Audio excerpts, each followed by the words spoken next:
Hello, everyone. My name is Mafi Jason Asilam, and I will be reporting about the article written by King Chao, uh, entitled Public Administration as a Discipline in the People's Republic of China. So let me first share with you my slide.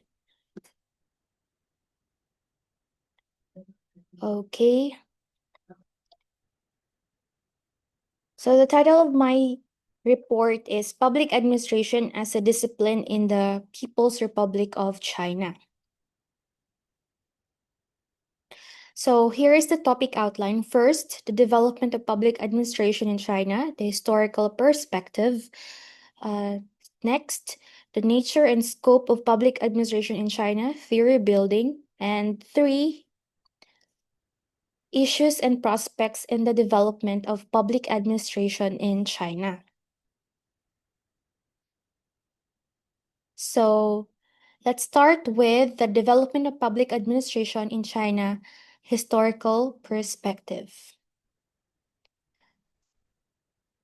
So in 1949, the CCP, or the Communist Party in China, won versus the nationalists who fled to Hong Kong and other nearby countries. So Mao Zedong is the leader of the CCP, or Chinese Communist Party, and as of today, China is still a communist uh, country. No, its ruling party is still CCP. So 1949, Mao Zedong officially proclaimed the formation of the People's Republic of China under the uh, Communist Party.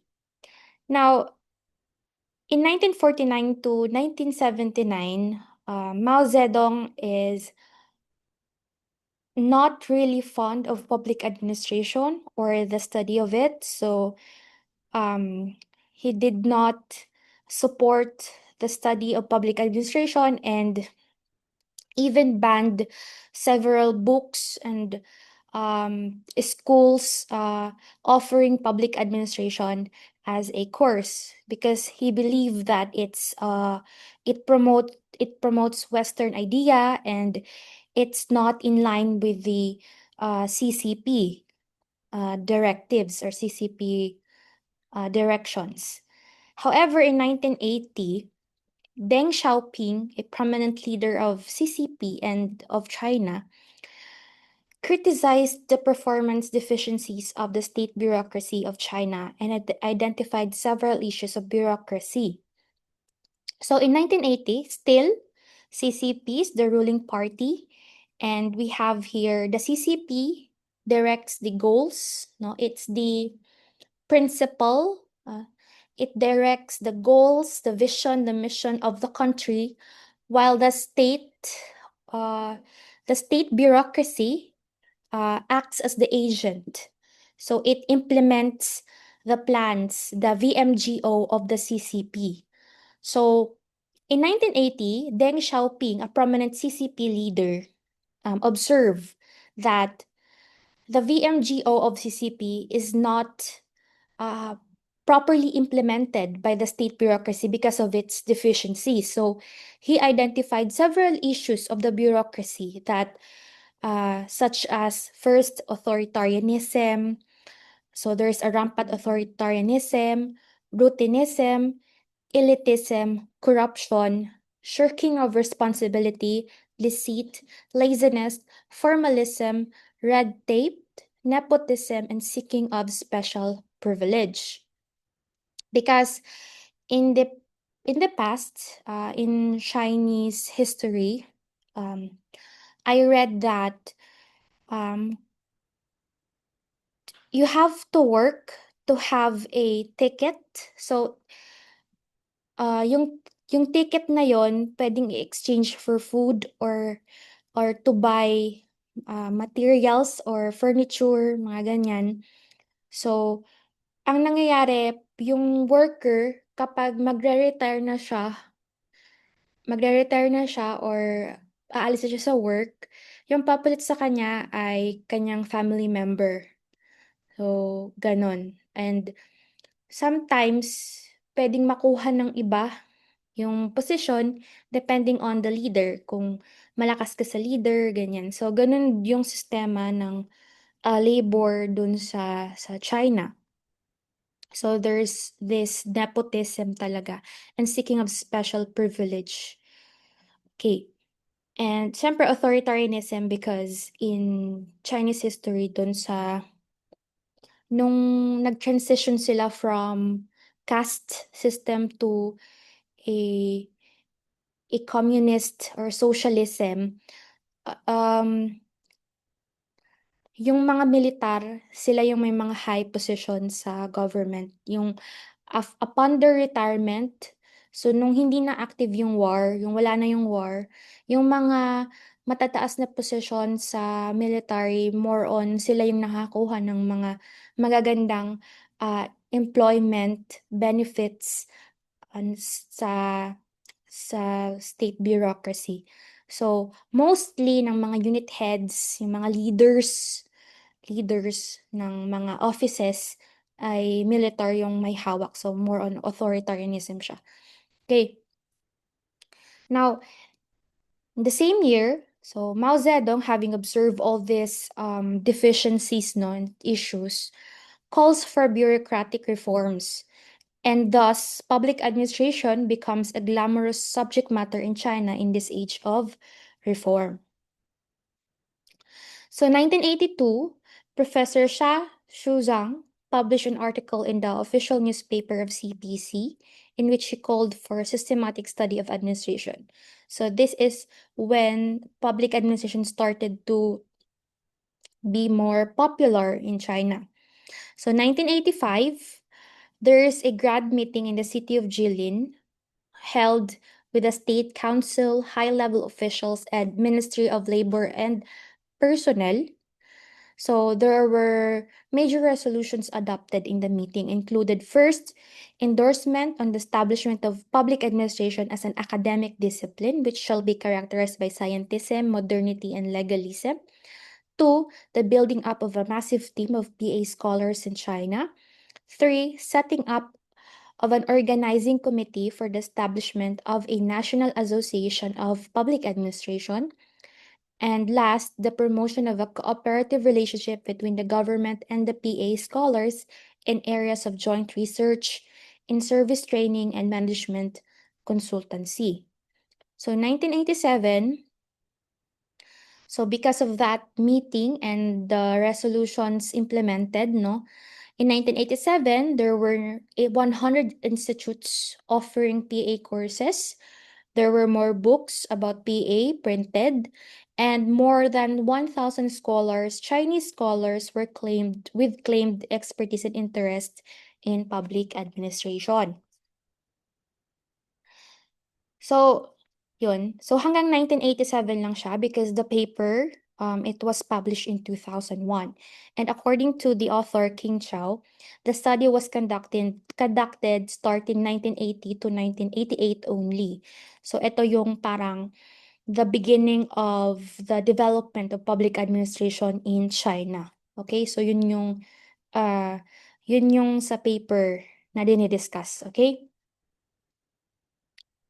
So let's now proceed with the nature and scope of public administration in China, theory building siya, from 1980 to 1988. Okay? So just to be clear, yun 1980 to 1988.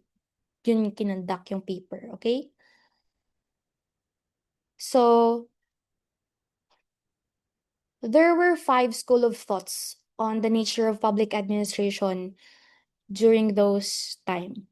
So there are 5 differing perspectives on the nature of PA in China. Such lack of uniformity reflects the absence of a consensus on the nature of PA, particularly in China, because it's still a baby discipline. Hindi pa siya well established. So there were differing thoughts about it, and because of that, wala masyadong consensus kung ano ba talaga ang public administration in China. Okay? So we have here first perspective the public management perspective. So the core of public administration daw, according to the public management perspective, is management. The public management scholars argued that management training for public executives and personals is necessary in coping with administrative problems. So they advocated for increasing number of management training programs for personnel. And according to the author, King Shao, this was the most popular perspective among the five school of thoughts. Kasi for the yung sa early time na yon, they believe most government leaders and scholars believe talaga na um, government workers lack public administration training. So they have to go through management training, in order for them to be efficient and effective in their work. Kasi parang doon daw yung root cause ng problema, lack of training. So they believe that public administration training should be given to the employees. And actually, there were cadre schools, no? There were uh, there were schools for employees to train in every provinces in China before. So, so yun. Kailangan graduate doon. Yung gusto maging government employee, they have to be a graduate of that school, cadre or school of that school offering management training, public administration courses. So they can work sa government. So yun yung kanilang condition to be employed. Two is administrative law perspective. So legal scholars argue that the core of PA is administrative law. So they believe that underdevelopment and administrative law is the fundamental cause of bureaucratic problems in China.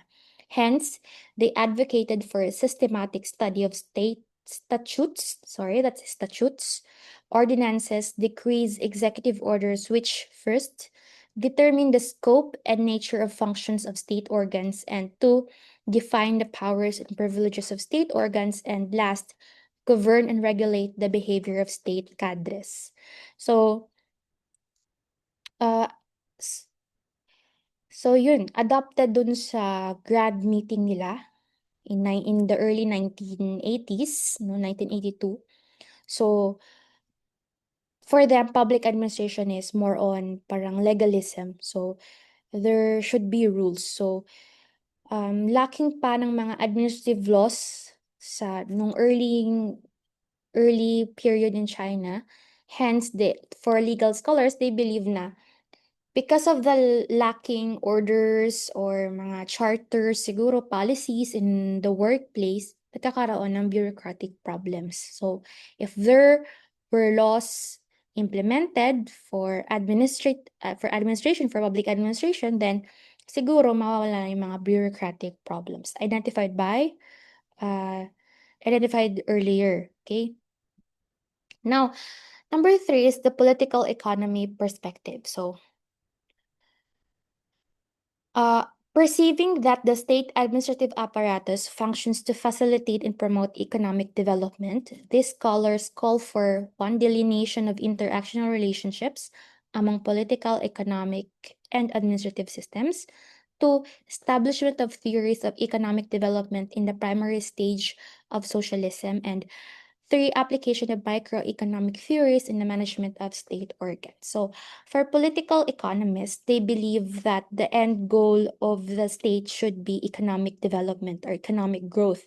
Kasi nung panahon na yon, the transition from a nationalist party to a CCP party or the Communist Party became a burden for the economy. So, nagkaroon ng paghihirap ba sa may economic downfall nun sa China. So, mahirap yung mga paghanap ng trabaho, yung pag-sustain dun sa kanila sa employment, ganyan. So, due to that dominant problem in economy, no, in the market, down yung market nila, yung value ng money nila sobrang down, and wala masyadong, naghihirap lahat because of no work, 'di ba, na available, no opportunity. So they believe that the goal of public administration is for economic development. So yun yung pinupush ng political economist scholars or political economists. Now, number 4 is the decision-making perspective. So the core daw of public administration is decision-making. Scholars of this school of thought believed in the prescriptive theories of decision-making and models and techniques for decision-making. So the improvement in the decision-making skill of executives and personnel uplifts the bureaucratic state of China. This was embedded in PA curriculum in China, and the mandatory core study was labeled administrative decision-making. So here, in this particular perspective, yung focus ay yung tao, yung person.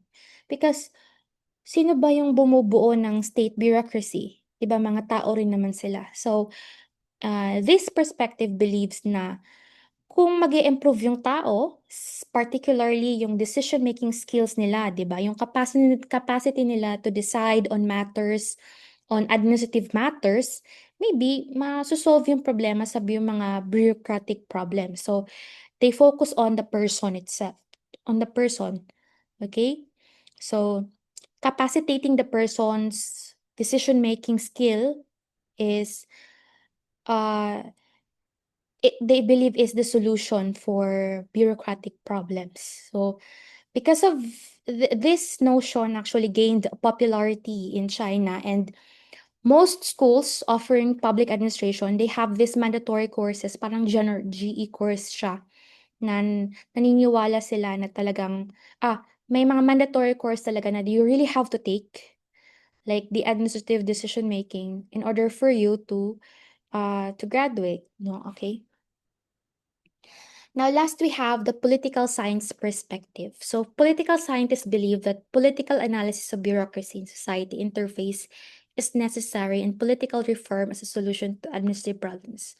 So, this was the least popular perspective because, in China, the ruling political party is CCP, the Chinese Communist Party, no? Under a socialism, socialist sila ganyan. So, why would there be political reforms na in the 5 levels of government in China, na central, province, municipality, county, and township, walang eleksyon na nagaganap sa central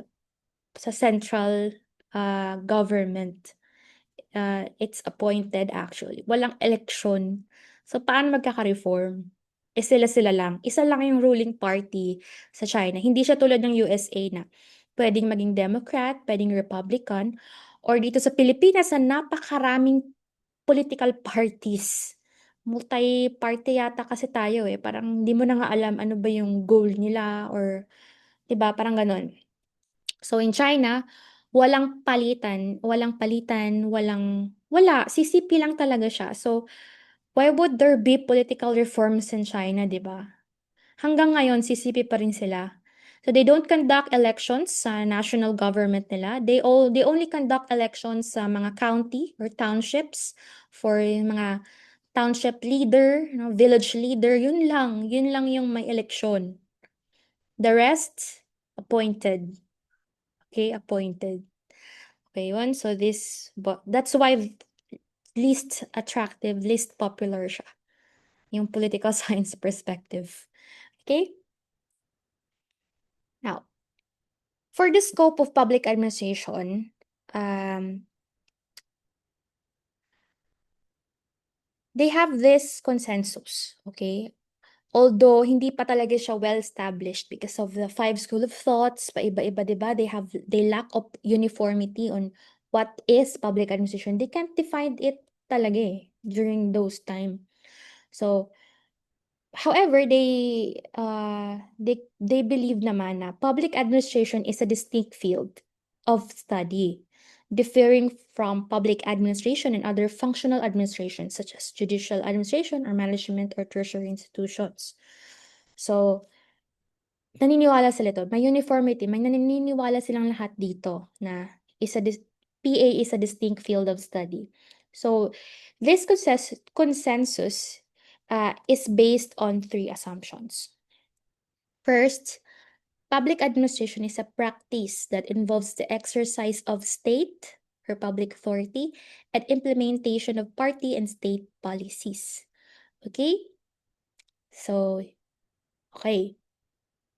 2, public administration is a value-free process which state objectives are accomplished in the most efficient and effective manner. And 3, public administration is a unique activity with its efficiency and effectiveness not readily measurable in terms of dollars or cents. Okay?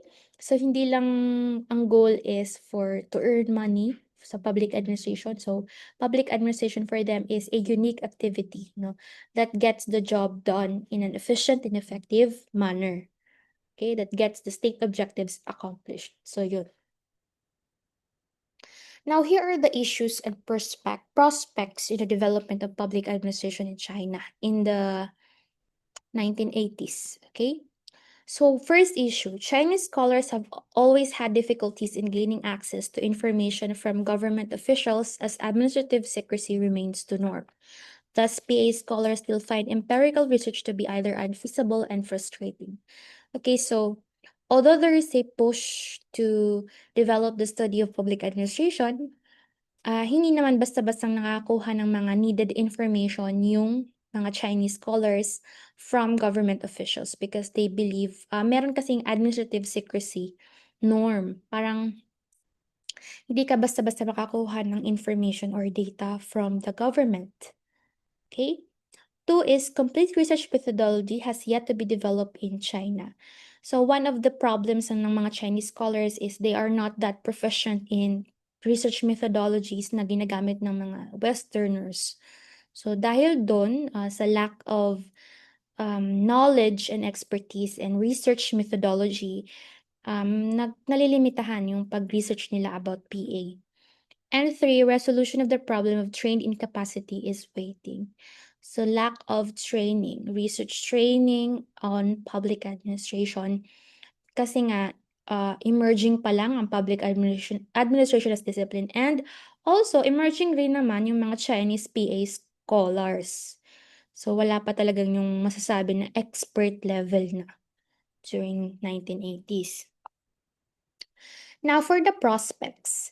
First, Chinese scholars must establish a consensus about the scope and nature of PA to guiding research and thus the theory building and practical problem solving. So once they have the consensus, no, they can now define public administration and set a direction kung saan patungo yung discipline ng PA sa China. And second, in order to establish PA as a legitimate discipline, Chinese PA scholars must attempt to advance systematic knowledge of PA and continue to highlight the significance of public administration as a practice. So, yun. In 1980s to 1988, theory building pa lang talaga ang public administration as a discipline in China. And the government only believes in having employees to be trained in public administration and administrative decision making. However, yun lang sila, para silang theorist lang, parang guide or consultant ng mga government employees or personnel. So yun. Now, this is the summary actually of what PA as a discipline in the People's Republic of China. Sana yun? So, public administration, sabi dito, has never had a root in China, and a massive campaign is needed to promote and legitimize the study. Now, as more people, particularly government officials and academicians, are aware of the significance of the discipline, PA is likely to be a well-established field of study in the coming decade. So, yun. So, that's the content of the study written by King Chow, and I hope you learned something, and thank you so much.